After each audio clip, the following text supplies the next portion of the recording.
Hello everyone, আসসালামু আলাইকুম। আজ আপনাদের সাথে শেয়ার করব স্পাইসি নিমকি বা ঝাল নিমকি তৈরি করে। এই নিমকিগুলো তৈরি করা একদম সহজ।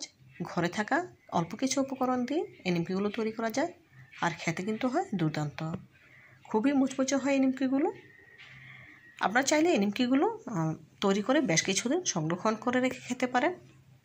ঘরেই যদি স্পাইসি নিমকি তৈরি করা যায় তাহলে বাজার থেকে কিনে এনে খাওয়ার কোনো প্রয়োজন নেই। তো কথা না বাড়িয়ে চলুন স্পাইসি নিমকিগুলো তৈরি করে নিন। স্পাইসি নিমকি তৈরি করার জন্য এখানে একটি মিক্সিং বলে নিয়ে নিচ্ছি মেজারমেন্ট কাপের 2 কাপ ময়দা। আমি ময়দা দিয়ে নিমকিগুলো তৈরি করব, চাইলে আপনারা আটা দিয়েও করতে পারেন, কোনো অসুবিধা নেই। দেব 1 চা চামচ লবণ, 1 চা চামচ চিলি ফ্লেক্স। যেহেতু স্পাইসি নিমকি তৈরি করব সেজন্য অবশ্যই চিলি ফ্লেক্স দিয়ে নেবেন। দেব 1 টেবিল চামচ কালো জিরা, দিয়ে দিতে হবে 2 টেবিল চামচ চিনি। যেহেতু 2 কাপ ময়দা অ্যাড করেছি সেজন্য আমি অফ ক্যামেরায় 2 টেবিল চামচ চিনি অ্যাড করে দিয়েছি। ভিডিওটি স্কিপ হয়ে গিয়েছে সেজন্য আর দেখাতে পারিনি। এই নিমকিগুলো তৈরি করার ক্ষেত্রে অবশ্যই চিনিটা দেওয়ার চেষ্টা করবেন, এতে করে নিমকির স্বাদ অনেক গুণে বেড়ে যাবে। সবগুলো শুকনো উপকরণ একসাথে খুব ভালোভাবে মিশিয়ে নিয়েছি। এখন এর সাথে অ্যাড করে দিলাম 4 টেবিল চামচ সয়াবিন তেল। প্রতি 1 কাপ ময়দার জন্য 2 টেবিল চামচ সয়াবিন তেল অ্যাড করে দিতে হয়। আমি 4 টেবিল চামচ সয়াবিন তেল দিয়ে খুব ভালোভাবে হাতে মেখে নিচ্ছি। দেখেই বুঝতে পারছেন, দেখুন তেলটা মাখিয়ে নেওয়া হয়ে গিয়েছে। এভাবে করে তেল মেখে নিলে দেখবেন ময়দাটা অনেক ঝরঝরে হয়ে গিয়েছে, তাহলেই বুঝতে পারবেন ময়দার সাথে তেলটা খুব ভালোভাবে মেখে নেওয়া হয়ে গিয়েছে। আবার কিছু ময়দা এভাবে মুষ্টি করলে দলা পেকে যায়, আবার সামান্য একটু চাপ দিলে ভেঙে যায়, তাহলেই বুঝতে পারবেন তেলটা পারফেক্ট হয়েছে। অল্প অল্প করে নর্মাল পানি অ্যাড করে দিয়ে ডো তৈরি করে নিয়েছি। এই ডোটা একটু টাইট করেই তৈরি করতে হবে, যেহেতু নিমকি তৈরি করব সেজন্য। এখন একটি পাতলা সুতি কাপড় দিয়ে ঢেকে দিচ্ছি, রেস্ট রেখে দেবো 20 মিনিটের জন্য। ফিরছি 20 মিনিট পর। এই 20 মিনিটে ডোটা পারফেক্টভাবে সেট হয়ে যাবে। দেখুন 20 মিনিট পর ফিরে এলাম।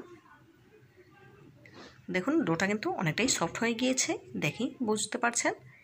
এখন এই ডোটাকে আরও কিছুক্ষণ মথে নিতে হবে। 1 থেকে 1.5 মিনিট এই ডো খুব ভালোভাবে মথে নেব।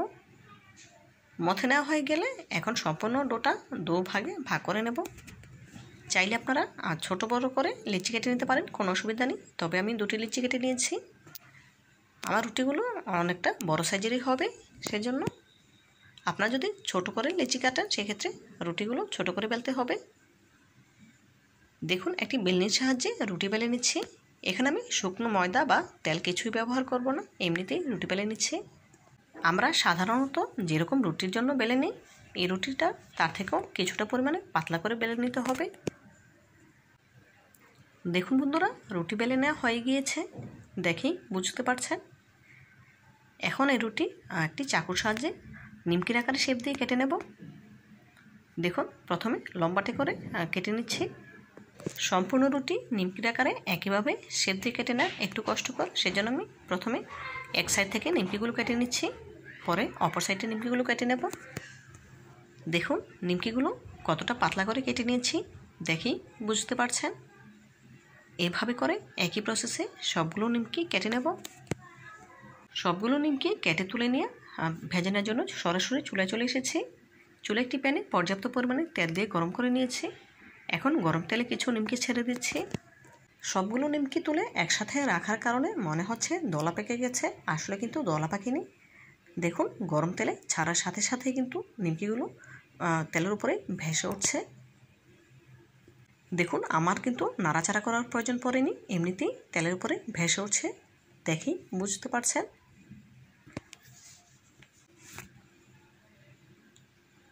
এখন একটি খুন্তির সাহায্যে নেড়ে চেড়ে দিচ্ছি, যাতে করে সবগুলো নিমকি সমানে ভাজা হয়। প্রথমে হাই হিটে রেখে নিমকিগুলো 1 থেকে 1.5 মিনিট ভেজে নেব, তারপর চুলার আঁচ কমিয়ে দিতে হবে।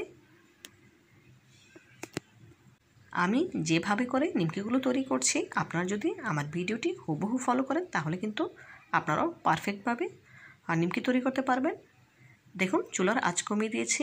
এখন নেড়ে চেড়ে নিমকিগুলো গোল্ডেন ব্রাউন কালার করে ভেজে নেব। এই নিমকিগুলো তৈরি করা একদম সহজ, ঘরে থাকা অল্প কিছু উপকরণেই তৈরি করা যায়। এভাবে যদি ঘরে তৈরি করা যায় স্বাস্থ্যসম্মত নিমকি, তাহলে আর বাজার থেকে কেনার কোনো প্রয়োজন নেই। সাধারণত বাজারের খাবার বা বাইরের খাবার স্বাস্থ্যসম্মত হয় না। ঘরে যদি তৈরি করে নিতে পারেন এভাবে করে, তাহলে কিন্তু স্বাস্থ্যসম্মত খাবার নিজেরাও খেতে পারবেন, বাচ্চাদেরকেও খাওয়াতে পারবেন। দেখুন, কথা বলতে বলতে নিমকির কালার কিন্তু পুরোপুরি চেঞ্জ হয়ে গিয়েছে। দেখেই বুঝতে পারছেন নিমকিগুলো আমার ভাজা হয়ে গিয়েছে। এখন একটি স্ট্রেনারে তুলে এক্সট্রা তেলটা সেঁকে নিতে হবে। দেখুন, নিমকিগুলো স্ট্রেনারে তুলে নিচ্ছি। এভাবে করে একই প্রসেসে সবগুলো নিমকি তৈরি করে ভেজে নিতে হবে। নিমকি থেকে এক্সট্রা তেল ঝরিয়ে নিয়ে এখন একটি সার্ভিং বলে তুলে নেব। দেখুন, একই প্রসেসে সবগুলো নিমকি ভেজে নিয়েছি। মাশাআল্লাহ, নিমকির ফাইনাল লুক দেখুন, দেখতে কতটা সুন্দর এবং লোভনীয় লাগছে। দেখেই বুঝতে পারছেন নিমকিগুলো কতটা মুচমুচে হয়েছে। এখন একটি নিমকি আপনাদের ভেঙে দেখাচ্ছি। দেখেই বুঝতে পারছেন নিমকিগুলো কতটা মুচমুচে এবং পারফেক্ট হয়েছে। তো বন্ধুরা, আজকের মতো বিদায় নিচ্ছি। দেখা হবে নতুন কোনো দিনে নতুন কোনো রেসিপিতে। ভালো থাকবেন সবাই, আর আমার জন্য দোয়া করবেন যেন এমন আরও নতুন নতুন রেসিপি নিয়ে আপনাদের সামনে হাজির হতে পারি। পরবর্তী ভিডিও দেখার আমন্ত্রণ জানিয়ে আজকের মতো বিদায় নিচ্ছি। আল্লাহ হাফেজ।